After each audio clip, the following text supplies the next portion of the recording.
Max's path. It's easy to go overboard spending money on preps, and I've done a better job of slow addition of food, gear, and ability to make some food. My question is there something that you think should be prioritized above and beyond the budget?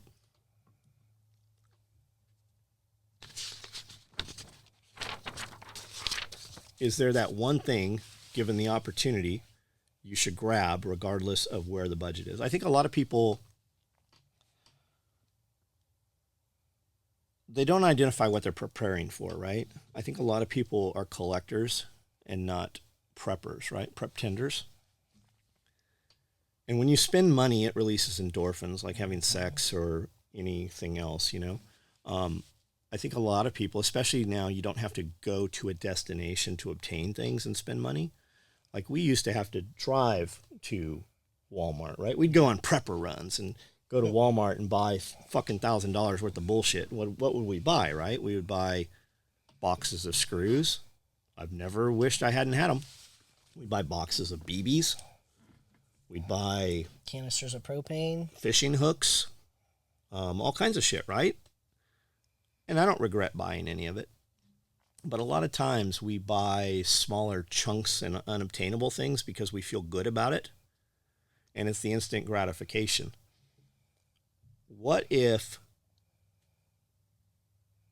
over the last years, right? What if you could take, let's just say 20% of whatever it was you bought. It doesn't even matter what you fucking bought. 20% of all the money you spent over the last 5 years. What if you could have that money right now, right? That's a much larger chunk of money than you're spending on a monthly basis or whatever. What could you accomplish with that, right? What if somebody came to you tomorrow and said, Max, here's $100,000. What would you do with $100,000? Because what you would do with it would look very different than wherever it is we're maneuvering right now. It wouldn't be at the Piggly Wiggly or the Walmart or the Dollar General buying fucking boxes of pudding or whatever to put on the shelf. So the answer will be different from everybody, but I mean, I know for a fact that you live in a townhome. I think that's a huge fucking problem. I think you need to live someplace not in a fucking townhome or a condo or an apartment. I think you need to own a piece of property. I personally believe that if you're going to vote in the United States, you should be a fucking landholder. Very unpopular opinion. And I wasn't a landholder for a long fucking time. I think if you're going to vote in the United States, you should have to serve in the fucking military. I think that if you're going to hold a position of the presidency, you should have to have served in the military. Like, I believe a lot of shit that people won't agree with because it would affect them in a manner that they don't want to be affected. But I think that we look at the picture too small, and I think that we sell ourselves too short. So I don't know, water, right? Let's say water. Water's free when it comes out of the faucet, but everybody wants to complicate it.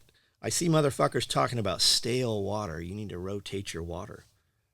It's water. I drank water literally out of the fucking gutter when it was running. We pulled caps off of sprinklers and sucked water out of fucking old abandoned home developments. Like they'd build all these homes and these townhomes and these condos and shit in San Diego. And then the part of the project, they'd run out of money or it didn't sell or it didn't get funded or whatever. We would pull those sprinklers off and you'd have bugs in your mouth and slime. That shit never hurt us. We would get on BMX bikes and literally ride until fucking all day long.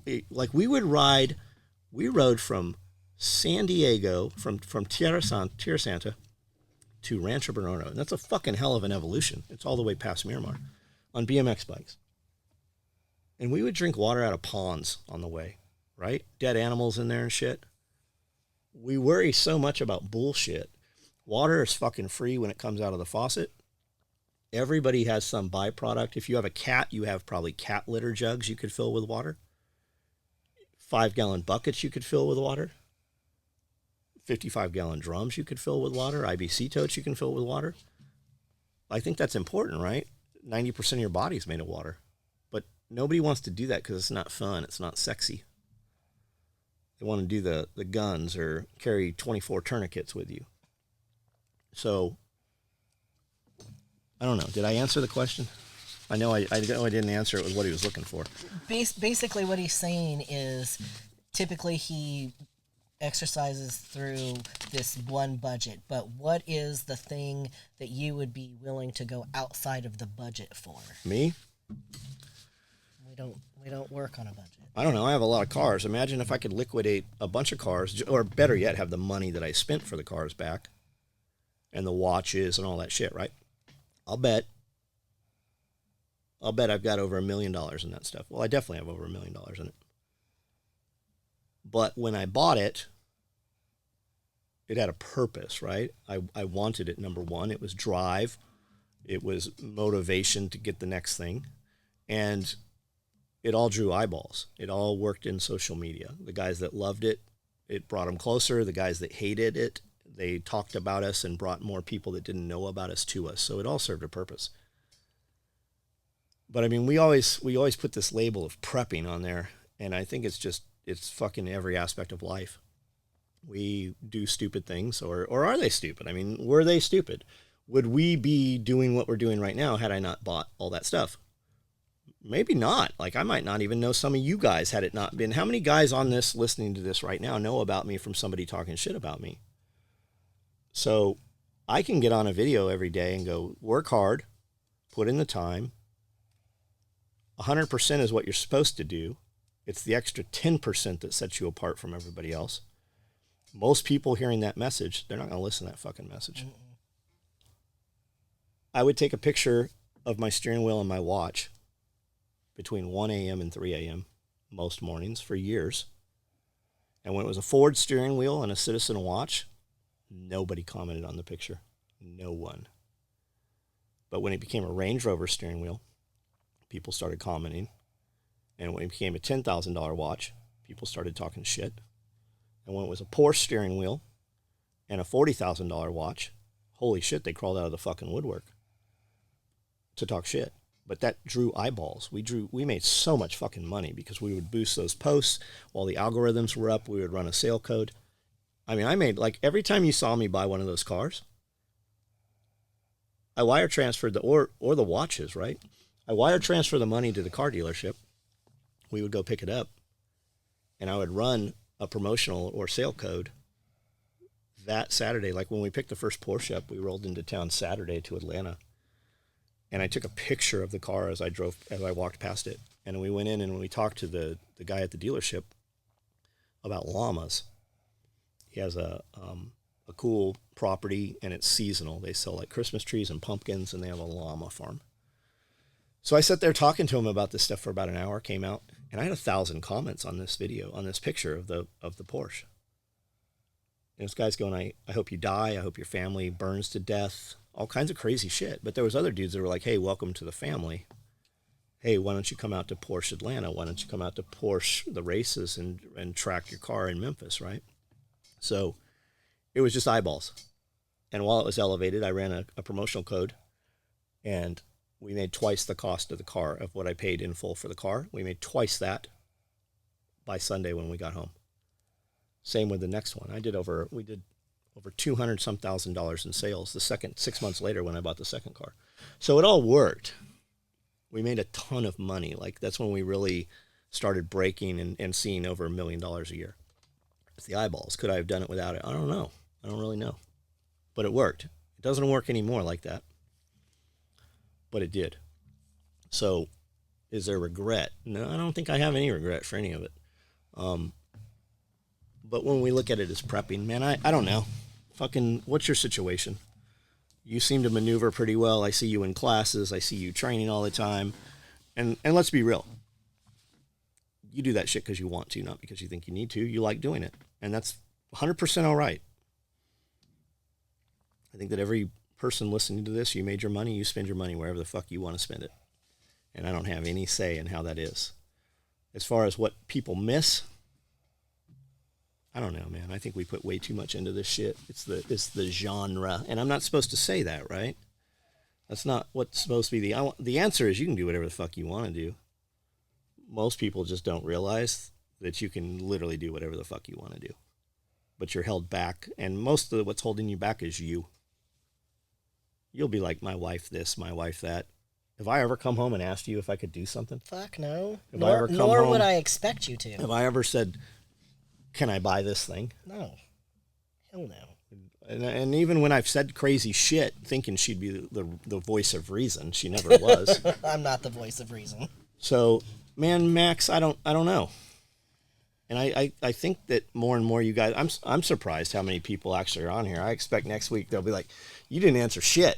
All you ever say is you don't know. I want to speak on this whole budget thing because all my life I've heard people talking about you have to live within your means and, you know, don't rack up any debt and pay off everything as fast as you can and all this stuff. And I have had probably a dozen people come up to me and say, I want to buy this thing, but I don't want to take out a loan. Well, why?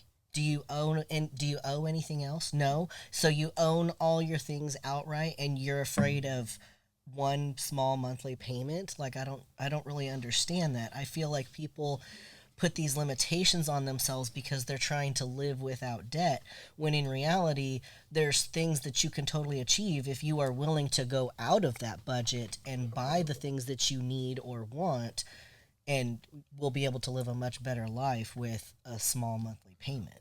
I think a lot of those people are low performance people.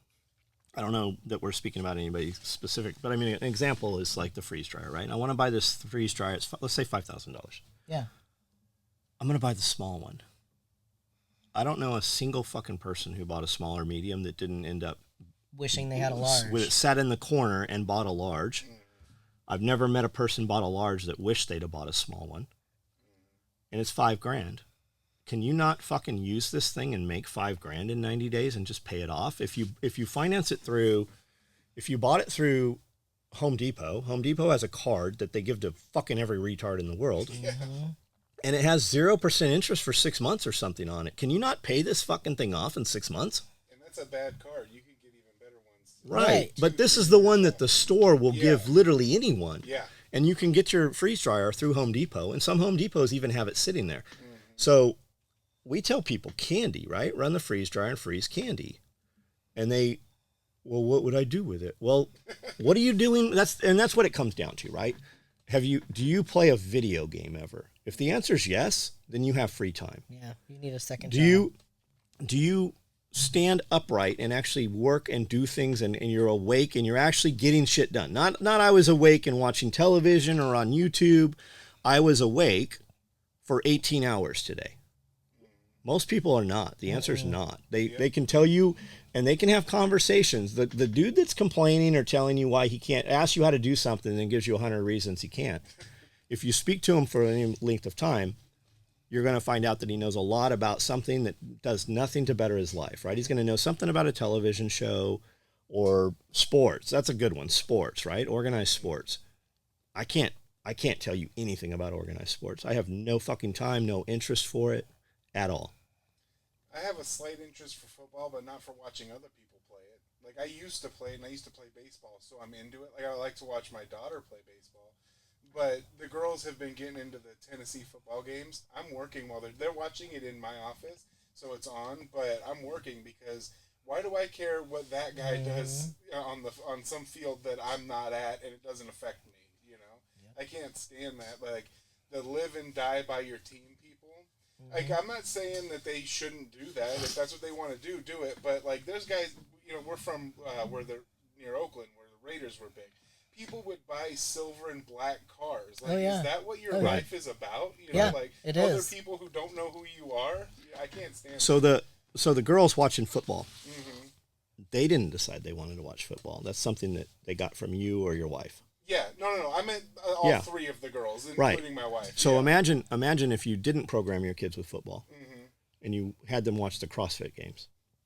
Yes. And then you put a barbell. And you put some rings and a pull-up bar in your garage, and you encouraged that and had the energy into that you did into the football, and your little kids were down in the garage learning how to do pull-ups and sit-ups and shit, something that they could actually do, right? Yeah. Because your kids, the reality of it is they're never, ever going to, as being females, They're never going anywhere with football. No. But if we programmed them with something instead of that, so many people buy their kids video games, and we program them that that is what they're supposed to be doing. Our kids are going to know what we teach them that they should know.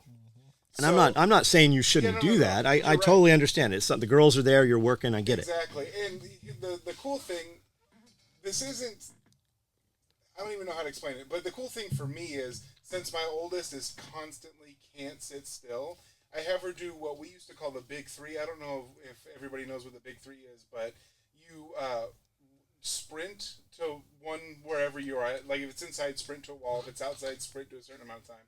Then run backwards that same distance, and then bear crawl go back a third time. And I don't allow my TV while they're in there. I don't allow my TV to be playing anything other than music videos, because it's music that has a little bit of extra to it. Or if they're watching something like the football, she's got to be doing that. Not all the time, but like, you know, she's in there for a half an hour. She's got to give me like 15 of them, you know, and she likes it. So it's not like I'm forcing her to do it. I'm just having her not sit around, because she's not going to be doing it anyways. Add burpees in there. Yeah, and you're right and about that. And mountain climbers. Yeah, like push-ups. She's now into push-ups. Because she's old enough to do them. Yeah, she's into push-ups too, and because I told her that people don't expect you to be able to do real push-ups. There's a thing called girl push-ups, and she's like, that's not for me. I'm doing real ones. So she's doing like 10 a day now, and she's trying. Like, you know, it's not. She's 6, so it's not that big, but she's into it, and it's something fun that she comes to me to show her how to do and stuff like that. Yeah, that's cool. So, do we want to finish these tomorrow? Drive strength. John, what's your future plan on John, what's your future plan or current philosophy on stocking protein powder and nutritional supplements, vitamins, etc. for shit hit the fan? I've included protein powder in my preps and its long shelf life and cheap protein source, as well as a few other things like vitamin D and caffeine. Thanks. Love the content. Really appreciate the dialogue. So, I have a lot of protein powder stored up. We were buying it from, I don't know, Fitness Depot or somewhere. If you bought so much, you got free shipping from FedEx. So I bought like this. It's delicious. It's this banana protein powder. And I think we bought hundreds of tubs of it. And I still have dozens of them in the back. I opened one after they came from the old shop to here. So at this point, they're probably 10 years old. I opened one, tasted fine. Fart like terrible, like crazy gastrointestinal shit. And somebody told me, and I think Justin said the same thing, is that milk protein spoils over time. Even when it's shelf-stable, it just deteriorates and goes bad. Is that the case? I don't know. Is it true? I don't know. I do have a lot of proteins. I don't use any protein powder at this point, right now, currently. I had old proteins. I had old supplements, all kinds of shit. When Colin started working at the old building, he went through a bunch of the old stuff, put it in a box, and he's like, you need to get rid of this shit. I'm like, why? It's still good. He goes, but it's all out of date. We don't know fucking what the real deal is with it. Sometimes you'll open up containers. Like I still have Jacked 3D, the real Jacked 3D. And when you open the container up, it's solid. It's a block. Like you can put it in a blender and blend it up into a powder, and tomorrow it'll be right back to a fucking solid block of concrete. Do you want to fuck with that stuff? I mean, yeah, in the end of the world, I might. So, I mean, we just keep it. It's not really in the way. I don't really store protein powder. I used the protein powder that was coming from like Costco forever. It was in like a big Mylar Ziploc bag. Tasted good, seemed to work. I mean, I don't know, man. Could you get, like, is there a benefit of having protein powder compared to just like eating meat and shit like that? Yeah, it stores on a shelf. Well, I know other than that, because like what I'm saying is, you're right about you don't know what you're getting, but you do know. So the a lot of running around out there. A lot of guys get stuck on this. I need to build muscle mass. Mm-hmm. Do you need to build muscle mass, or do you just want to eat more shit? So bulking. Yeah, bulking, right. Protein shakes are a good way to add another meal in. Mm-hmm. So when Justin wrote my meal program and my workout programs, like the volume of food that he wanted me to eat, I just couldn't fucking do it. It's a full-time job if you're going to be a bodybuilder. So the protein shake is a good way to add into that. Now you can get cleaner protein. It doesn't taste good though, and it doesn't mix good. We got 55-gallon bags in cardboard boxes of whey isolate or whey. It was whey protein, and it was the nastiest shit in the world. The flavor was horrible, but it was inexpensive. So a lot of people are just on these fucking ideas. They're not. It's not reality. Somebody told them, or they decided they're gonna, like keto stuff, right? So I'm gonna do dirty keto. Okay, so if you are uptaking fat and protein at the level to put yourself in ketosis, but you eat more than 20 grams of carbs for some people it's 40. I don't know what the real fucking number is. Barry could tell you. She could probably tell you. Those are the numbers. So I'm just going to cheat a little bit, right? I'm going to have a little bit of carbs. You're making yourself way fatter because you now have carbs, so you're not in the window, and you've upped your fat intake. So now your body's storing the fat rather than burning the fat. You're really fucking yourself up. But people, and they know it. Yeah. It's the motherfuckers you see in these keto groups that are like, I need a cheat dessert, or I need this keto dessert. You're not in fucking ketosis. Like, you're not. You can look at them. You know they're not. Have you lost 30 pounds in a month? Then you're not fucking in ketosis. It's not fucking real for you. You're not doing it. It's like, I'm going to eat a salad. But then they put all the shit on the salad, right? It's all the stuff they're putting, and half these salad dressings they're using have sugar. And a fucking teaspoon of soy sauce has a gram of carbs in it. Well, it's carbs. It's not sugar. Carbs fucking metabolizes to sugar. Well, I can have vodka or tequila because there's zero carbs. It metabolizes to sugar. I can have this diet stuff. Well, there's a cephalic reaction. Your body, your mind, tastes sweet and spikes your insulin. Yeah, it makes you hungry. Yeah, even though there's no sugar in it, even though it's a diet soda or whatever. That's what I was going to say. I was going to bring that up. The guy that I listen to, his name is Vinny Tortorich. He's like my eating guy. He deals with what I eat. And he was saying that he was having trouble convincing people not to drink diet soda because his deal is no sugar and no grains. And like, well, this doesn't have sugar. He's like, it fucking has sugar in it. It's just not called sugar. Right. 20 of the fucking ingredients in it are sugar if you look them up. And that's what my buddy that has the nutrition company said. He goes, you got to look these things up and know what they really are. Just it'll tell you. You just have to take the time to magnify the minuscule little lettering so you can read it, and then type it in and see what it really is. Well, and there's like 58 other terms words for sugar that are actually sugar. Dr. Barry will tell you that. Even if you don't want to follow the keto diet or the proper human diet, listen to what he's saying, and then fucking just type it in and read it for yourself and see if what he's saying is factual. What's the other guy, the other keto dude you really like? Lowry? No, I don't. No. Oh, Matt DeLauer. I don't like him. I mean, I don't dislike him, but I don't follow anything that he says. So cheap protein sources as well as a few other things, vitamin D and caffeine. So I don't know how you're going to store vitamin D. It's a capsule. It's like it's a gel cap for all the ones I've seen. So where do we get vitamin D? The sun.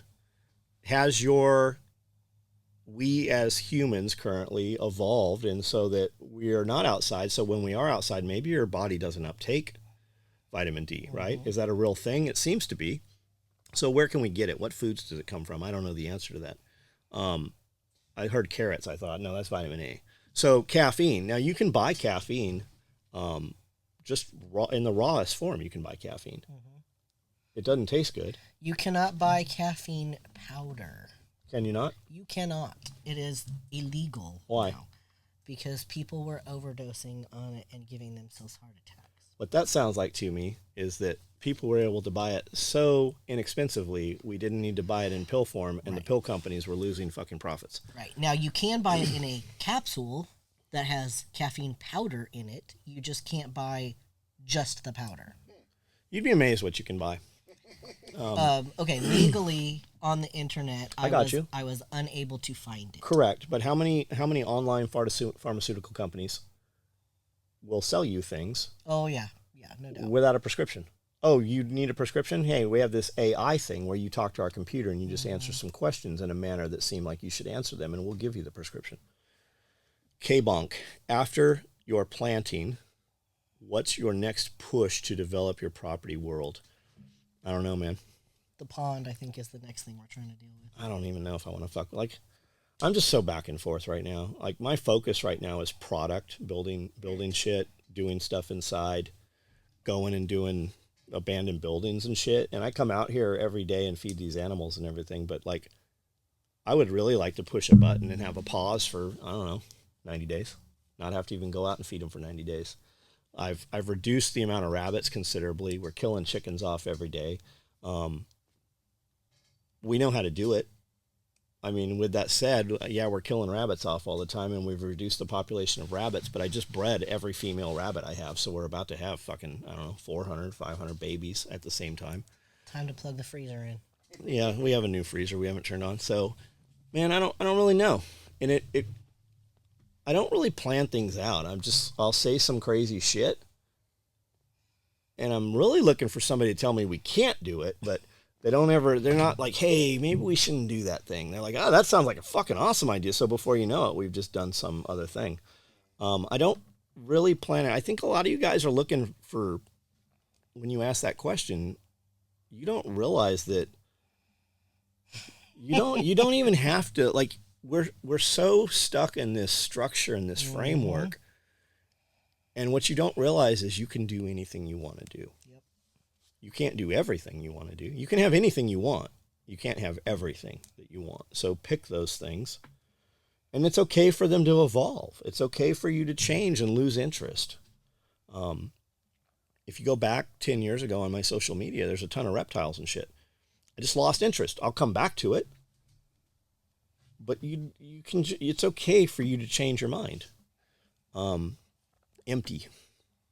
Do you think moving to Tennessee helped push you forward, being more self-reliant? Definitely. Having animals, growing your own vegetables, becoming more sustainable on your own property. If you had stayed in California, would your business model be altered? Dealing with more teams members versus civilian. I guess that's two separate questions. We are definitely in a better place leaving California. I don't think it even matters Tennessee. Tennessee's a great place, great choice. Don't regret it. Would definitely do it again. But I think the bigger part of that is leaving California. People are so stuck and they don't realize how fucked they are. As far as dealing with the teams were fun. It's street cred. You got to get shot up, get in the rap game, right? Nobody gave a fuck who 50 Cent was until he got shot at his grandma's house. And that's the SEAL team stuff. You don't make money from the SEAL teams. Most SEALs, when we built shit for them, they didn't tell everybody. Like, we had dudes come in and, like, say a name or something. I'm like, yeah, I know that dude. And he's like, man, I saw his gear and I asked him where he got it. And he said he didn't remember. They are very Gucci. They want to have some shit that none of the other dudes have. And most of them are for themselves. Not all of them, but a lot of them dudes are just for themselves. The money, and I realized it when we moved here and we walked into an Oakley store. Now, I used to be around Oakley stores in California that had a bunch of the test equipment and shit and the corporate stores and stuff. But when we walked into a store here, there was some camouflage backpacks, some of the Oakley back, and they're horrendous. They're heavy and they got all kinds of metal and shit, but they're fucking cool looking. It's a cross between industrial and military. So it had that camo look, but it definitely wasn't a military backpack. And I knew then that's where you're going to have to do that. Like, the lifestyle stuff is where the money's at. The SEAL team stuff, that's the street cred. And because we built stuff for the SEALs, the airsoft guys wanted it, especially the Japanese market wanted it. And we made a lot of money because of it. We did a lot of fun stuff. We got to go to a lot of cool places and see really cool shit and not have to clean the messes up for it. So we're established now. A lot of, like, I liken it to the knife market. A lot of guys that want to make knives will never buy the proper equipment to make knives, and they want to do it fast. So rather than save the money or whatever, they go buy the shittiest bandsaw that they can get over at Harbor Freight, and they buy an abrasives wheel, belt sander, and they start doing, stock removal. They cut as much off as you can with a chop saw, and then you grind the rest away with the belt grinder, and then you start profiling it, right? Well, you do all this shit. And then as you get money and you get better and you get enough people that want your knives and they want 24 or 75 of them, you don't build them one at a time like that anymore. You take them up the road to Waterjet, and you're not going to buy a Waterjet because you've told yourself, oh, it's so dirty and it's so big, and the Waterjet eats itself on the slats, so you're going to just farm it out to some company, or you're going to laser it, but the laser has slag, or you're going to use wire EDM. And you're going to cut these profiles. Basically, you're going to have a 4x8 sheet of metal that's a 1/4 inch thick, or whatever metal you're using, and it's going to cookie cutter these things out of there. And it's going to give you a stack, all the same, 75 knives, that you didn't have to fucking do any of the work on. Now you have profile. So all you're going to do is put the blade profile on the blade, which machines can do that too now. So a lot of knife makers, once they make a knife for themselves, they don't make knives anymore. Other companies do their stuff. All they do is assemble a knife or put the laser work on it, which really, truth be told, they don't do that. They send it to a laser guy. So a lot of knife companies put the handles on, and they put the knife in the sheath that they didn't make, and then they put it in the box. That's not all of them. But you got to do the thing that makes your name and get your credit out there in order to be able to get to the next step. And sometimes the next step is not what the first step was. You don't have to do that shit anymore. And people, and it's a trip, because when you do well, people are mad at you for doing well, and they talk shit that you don't do it the old way. Just remember, most of the dudes talking shit, they're not fucking doing anything that anybody knows anything about or is proud of, so it doesn't fucking matter. So, I mean, like yesterday, an example is, what are we known for? We're known for tactical gear, right? It's SOE tactical gear. There's a lot of motherfuckers that are mad our company name is tactical gear. You don't even make tactical gear anymore. Or special operations equipment. You shouldn't be able to use that name. Motherfucker, we were using that name before. I was literally using that name before you were born. Like that, I can literally say that at this point to most people having the conversation. Before the internet. But not only before the internet, before you were alive. So, yesterday we made a firewood carrier. It doesn't have shit to do with tactical gear. But my market, because I have moved my market, I've shown my life over the years, and people thought, oh, that's a good idea. And you really saw it during the Kufis stuff when we had a couple parties. We didn't even call them parties, but we still had a couple people. We had 200 or so people show up, and I didn't market it or advertise it or RSVP it or anything. We just said, hey, we're going to do this thing on this Saturday, show up. And we had a lot of people show up, and I'm like, I don't have bands, I don't have food trucks, I don't have vendors. There's no Ferris wheel. I like kind of felt like I sold these guys short. But they were like, oh man, we just want to see the garden beds. We want to see those rolling carts. We want to see the aquaponics. We want to see your chickens. How do you have this dog kennel set up as a chicken coop? You know, what are you doing when it snows? How are your chickens out here? You know, what are you doing with it? What's in the greenhouse? Why is the greenhouse like this? How'd you do the doors on the greenhouse? Why are they this big? And we were able to have those conversations. And those were customers. They knew that we were doing this thing because I talked about it on my social media. And if you're on my social media, you're most likely a customer for special operations equipment. So we just showed what we were doing, and it just seemed like it was right to them. And now we just have a tighter group, right? So we can maneuver the company. I tell guys a lot of time when they're starting, we used to have guys come in and they're like, I want to be an SOE dealer. I'm like, okay. I want to be your rep. I'm like, I don't need a rep. But you could be a sales rep for multiple companies. You can't make a living selling special operations equipment, but if you sold Oakley sunglasses and Danner boots and Surefire flashlights and Strider knives, and you set up a rep company, only high-end shit, right? You could definitely make a living. But you couldn't just do the one thing. And I tell people all the time, you think you want to do this thing, but maybe you don't really know. Maybe there's something better and you don't know because you're not on the course yet. And it's the 12 o'clock hand on a watch. I say this all the time. We can be at 12 o'clock and go a mile down the road And now it's 12 o'clock and 1 second. And go another mile down the road, and it's 12 o'clock and 2 seconds. 5 miles down the road, you don't even see those two fucking paths anymore. And it's only the deviation of 1 or 2 seconds.